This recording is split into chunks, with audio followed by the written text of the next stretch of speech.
There are moments in life when it seems like the weight of the world is pressing down, when the storm rages so fiercely that you can't see past the next moment. You have prayed, you have waited, you have cried in the midnight hour, wondering when your breakthrough will come. But I came to tell you today that God is setting you up for something beyond what you have imagined. You may not see it yet, but the signs are all around you. God is about to surprise you. You see, God doesn't move according to our clocks and calendars. He moves according to his divine plan, and when he moves, it's suddenly.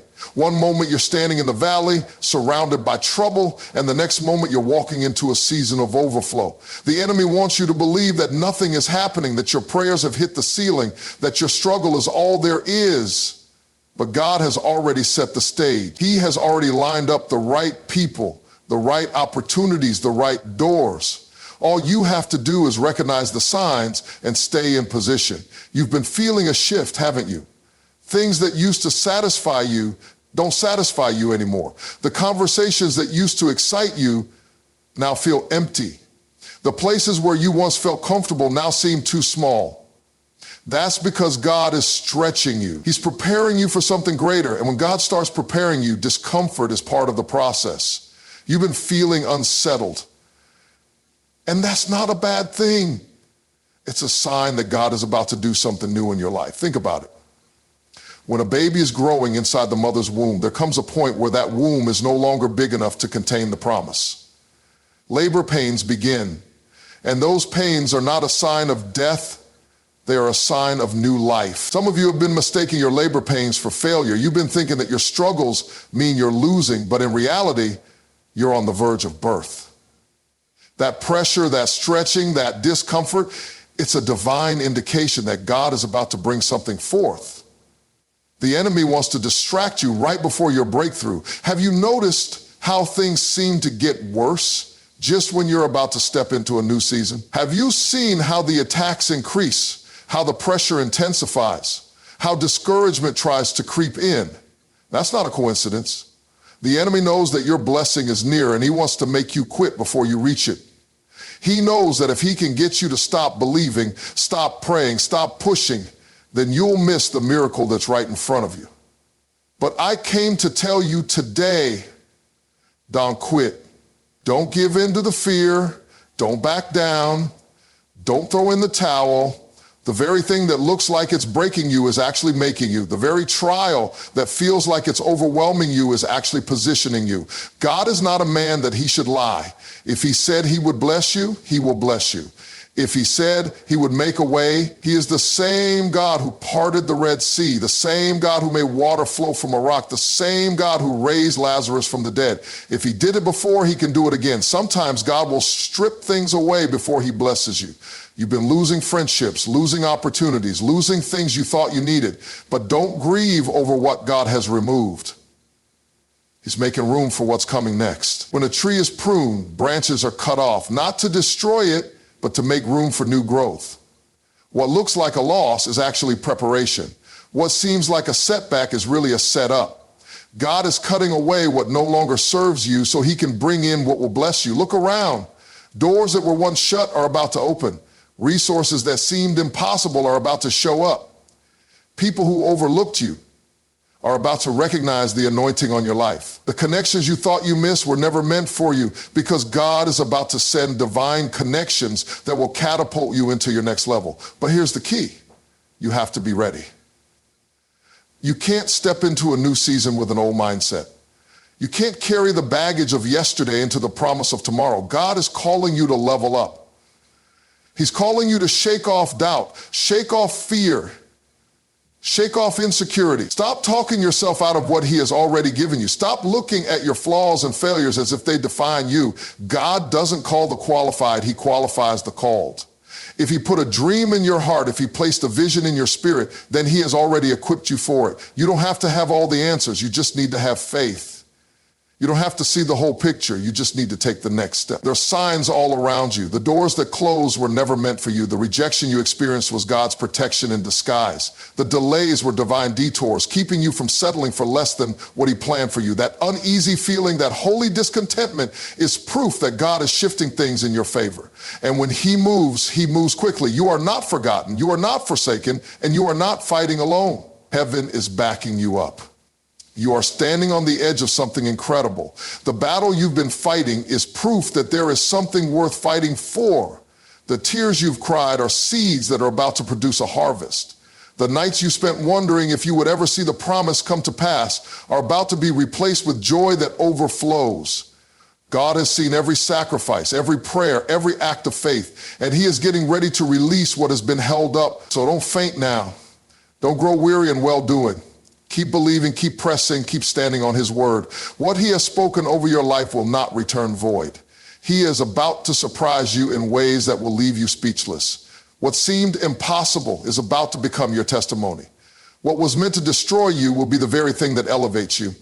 You thought you were at the end, but God is just getting started. Get ready, your breakthrough is closer than you think. This is written in a powerful, energetic preaching style, full of faith and motivation. Hope it fits what you're looking for. Let me know if you want any adjustments. When God is preparing you for something greater, you will feel uncomfortable. The stretching, the shifting, and the uneasiness are not signs of failure. They are signs that God is about to do something new in your life. Sometimes the doors that close, the people who walk away, and the opportunities that slip through your fingers are actually God's way of protecting you from settling for less than his best. What looks like a setback is really a setup for something better. The enemy fights the hardest when you're closest to your blessing. If you're facing intense struggles, overwhelming pressure, and unexpected challenges, it's a sign that your breakthrough is near. Don't quit. God is about to surprise you. There comes a point in life when everything that once felt familiar begins to shift. The places that once brought comfort no longer feel the same. The conversations that used to engage you start to feel empty. The things that used to excite you suddenly seem small. It's as if you're outgrowing the very environment that once nurtured you. And in that moment, you have a choice. You can either retreat back into what feels safe, or you can lean into the discomfort, knowing that it is a sign of growth.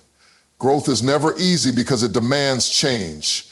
It requires stretching beyond what is known and stepping into the unfamiliar. And that process is uncomfortable. When a seed is planted in the soil, it doesn't immediately spring into a tree. It must first break open beneath the ground in a place where no one can see. The seed undergoes a transformation, a painful breaking before it can push through the dirt and reach the light. That breaking process is necessary, for without it, there would be no growth. Some of the discomfort you are feeling right now is not meant to destroy you. Think about a child who begins to outgrow their clothes. At first, the clothes fit perfectly, but as the child grows, the seams become tight, the fabric begins to restrict movement, and suddenly, what once fit no longer feels right. The child hasn't done anything wrong, they are simply growing. And so it is in life. Sometimes the discomfort you feel is not because you are in the wrong place, but because you have outgrown the level you are on. The conversations that once fueled you no longer challenge you. The job that once seemed fulfilling now feels limiting. The habits that once seemed harmless now hold you back. It's not that anything is wrong, it's that you are evolving. Discomfort forces you to make a decision. You can choose to ignore it, numbing yourself to the signs that it's time to move forward, or you can embrace it and recognize it as an invitation to step into something greater. Too often, people stay in situations that no longer serve them simply because they are afraid of what comes next. They cling to familiarity, even when it is no longer fulfilling. But growth requires a willingness to let go of what was in order to embrace what will be. When a caterpillar enters its cocoon, it doesn't know what the transformation will look like. All it knows is that something is changing. The cocoon is a place of isolation, a place of pressure, a place where everything familiar begins to dissolve. And yet it is in that place of discomfort that the most beautiful transformation takes place. The caterpillar does not fight the process. It submits to it, and in due time, what was once crawling is now soaring. Many people resist discomfort because they mistake it for failure. They think that because things are difficult, it must mean they are on the wrong path. But the truth is, the greatest breakthroughs often come on the other side of discomfort. Diamonds are formed under pressure. Gold is refined by fire. Muscles grow by being torn and rebuilt. Nothing strong, nothing valuable, nothing worth having is formed without some level of discomfort. Look at your own life. The moments that shaped you the most were not the easy ones. It was the struggle that made you stronger. It was the heartbreak that deepened your understanding of love. It was the failure that taught you resilience. Every challenge, every setback, every season of uncertainty was preparing you for where you are now. And where you are now is preparing you for where you are going. If you are feeling uncomfortable, if you are feeling stretched, if you are feeling like you no longer fit where you used to, that is not a sign to shrink back. That is a sign to step up. The discomfort is not there to punish you, it is there to push you. It is God's way of letting you know that you are ready for more. It is the tension before the release, the storm before the calm, the pressure before the breakthrough. Too many people pray for growth, but resist the discomfort that comes with it. They want the blessing, but they want to leave their comfort zone. They want to reach the next level, but they want to release the things that are keeping them bound to the past. But you cannot hold on to both. You cannot embrace the new while clinging to the old. There comes a moment when you have to decide that where you are is not where you are meant to stay. The discomfort is not your enemy, it is your teacher. It is your guide. It is your confirmation that change is happening. Instead of resisting it, start asking what it is trying to show you. Is it revealing areas in your life where you have settled? Is it pushing you toward a decision you have been avoiding? Is it awakening a dream that you have ignored? Pay attention, because discomfort always has a purpose.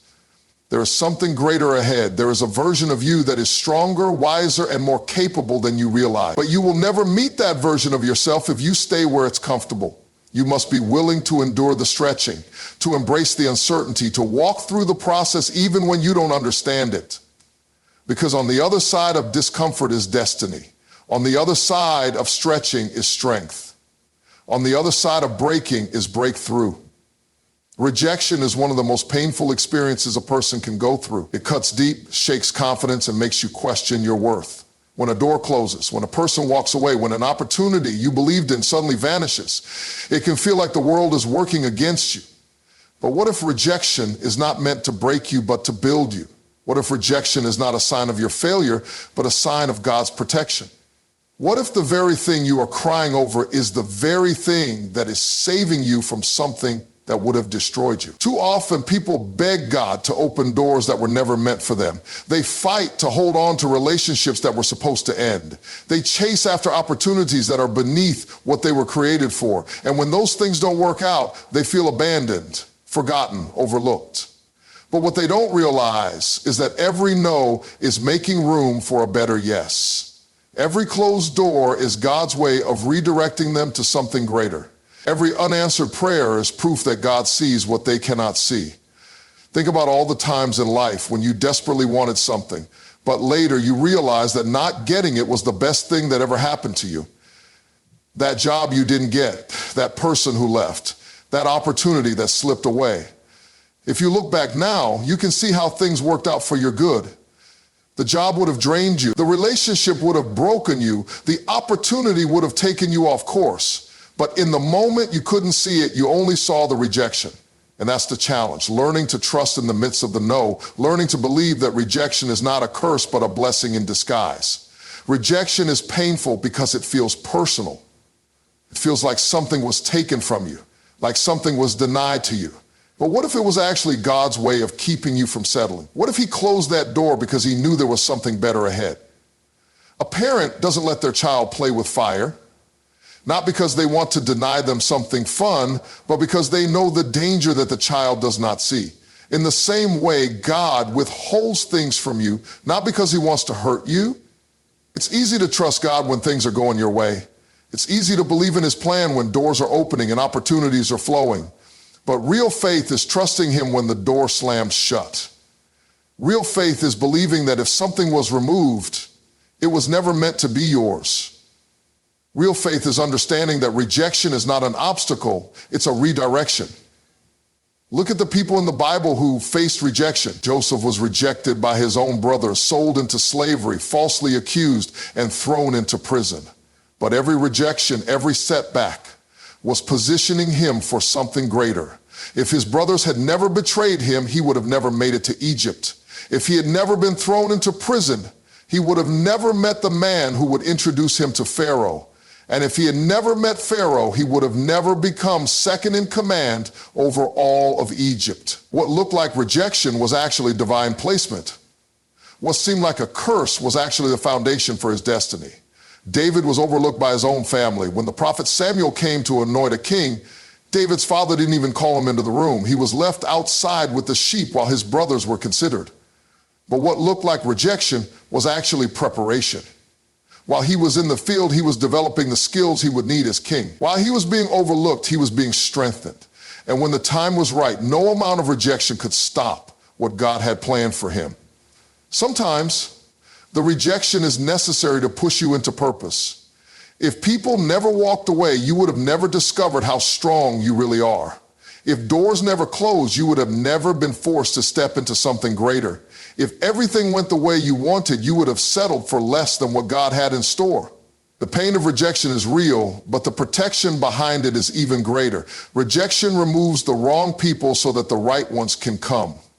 It closes the wrong doors so that the right ones can open. It clears the path so that you can move in the direction of your destiny. But you have to trust the process. You have to believe that if something is not working out, it's because something better is ahead. The key is not to dwell on what was lost, but to focus on what's coming. Too many people waste years mourning over something that was never meant to stay. They replay conversations, question their worth, and hold on to the past. But what they don't realize is that the longer they stay focused on what rejected them, the longer they delay what is waiting for them. You cannot embrace the new while clinging to the old. You cannot receive God's best while still holding on to what was never meant to be yours. Sometimes God allows rejection to teach you who you are. He lets people walk away so you can learn that your identity is not tied to their approval. He allows opportunities to disappear so you can learn that your worth is not based on your accomplishments. He takes things away so you can see that He alone is your source. When you begin to understand that rejection is not the end but the beginning, you will stop crying over what was lost and start praising God for what is coming. There is something better ahead. There is a purpose for the pain. What seems like a setback is actually a setup. What looks like a loss is actually a gain. Every rejection is making room for something greater. Every closed door is guiding you to the right one. Every no is pushing you closer to the yes that will change everything. The rejection was never meant to destroy you. It was meant to protect you, position you, and prepare you for what's next. The battle is always fiercest right before the breakthrough.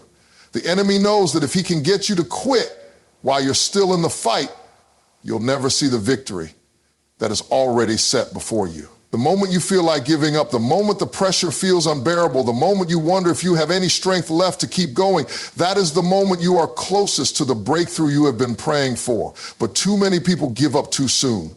They mistake the struggle for defeat, not realizing that the struggle is proof that something powerful is on the other side. Every great testimony is preceded by a great test. Every powerful victory is preceded by an intense battle. Before you step into the promise, you must endure the process. Before you see the manifestation, you must push through the opposition. It's the resistance that builds the strength necessary to sustain the blessing that is coming. The enemy doesn't attack where there is no purpose. If you weren't carrying something valuable, the battle wouldn't be this intense. If you weren't on the verge of something great, the pressure wouldn't be this heavy. Look at any breakthrough in history, in the Bible, in your own life. You see that before the miracle, there was a struggle.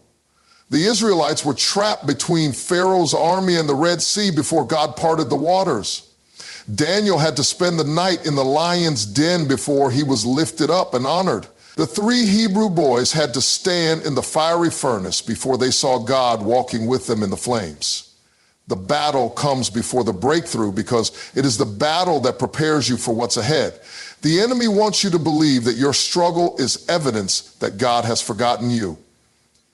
He whispers lies in your ear, telling you that if things were really working out, it wouldn't be this hard. But don't be deceived. The very fact that you're facing opposition means that you're on the right track. The enemy wouldn't fight you if he weren't threatened by what God is about to do in your life. He sees the elevation that is coming, the doors that are about to open, the breakthrough that is moments away, and his only strategy is to get you to quit before you walk into it. Think about a woman in labor. The pain is at its highest right before the baby is born. The contractions get stronger, the pressure becomes overwhelming, and everything in her body is screaming that she can't take it anymore. But that moment of greatest pain is also the moment of greatest purpose. That is when the birth happens. That is when new life comes forth. If the woman were to give up in that moment, she would never hold the promise in her hands. Some of you are in that laboring season. You feel pressed on every side. You feel like you're being stretched beyond your limits. You feel like the weight of life is too much to bear. But don't quit. What you are carrying is too valuable to give up on now. The promise is too close for you to stop pushing. The enemy wants you to think that this is the end, but God is saying, hold on just a little longer. You are on the brink of something you have never seen before. You are about to step into favor, into opportunities, into blessings that have been stored up for you. Every great warrior knows that battles are not won by those who are the strongest, but by those who refuse to back down. The enemy may throw everything at you: fear, doubt, discouragement, exhaustion. But if you can just stand, if you can just hold on a little longer, you will see the victory. It's not about how strong you feel. It's about how determined you are to keep going. The people who experience the greatest breakthroughs are not the ones who never faced obstacles, but the ones who refused to quit when the obstacles came. God has already set the victory in motion. He has already made a way where there seems to be no way. He has already assigned the right people, the right resources, the right opportunities. Everything you need is already lined up. But you have to endure this moment. You have to keep walking, keep believing, keep pressing forward. The storm won't last forever. The battle has an expiration date. The enemy wants you to think that this season of struggle is permanent, but it is only temporary. What is ahead of you is far greater than what is behind you. If you could see what God sees, you wouldn't be worried. If you knew how close you were, you wouldn't be discouraged. If you could see the doors that are about to open, the favor that is about to be released, the miracles that are about to unfold, you wouldn't waste another second doubting. This is not the time to shrink back. This is not the time to second guess what God has promised you. This is the time to stand firm, to declare victory even when you don't feel victorious, to praise him in the middle of the battle because you know the breakthrough is coming. God has not brought you this far to leave you now. He has not allowed you to endure this season just to watch you fail. He has not forgotten the prayers you prayed, the tears you cried, the faith you held on to even when it didn't make sense. He is faithful to his promises and what he said he will do. The battle may be intense, but the breakthrough is inevitable. Keep pressing, keep believing, keep standing, because just on the other side of this fight is the victory you have been waiting for.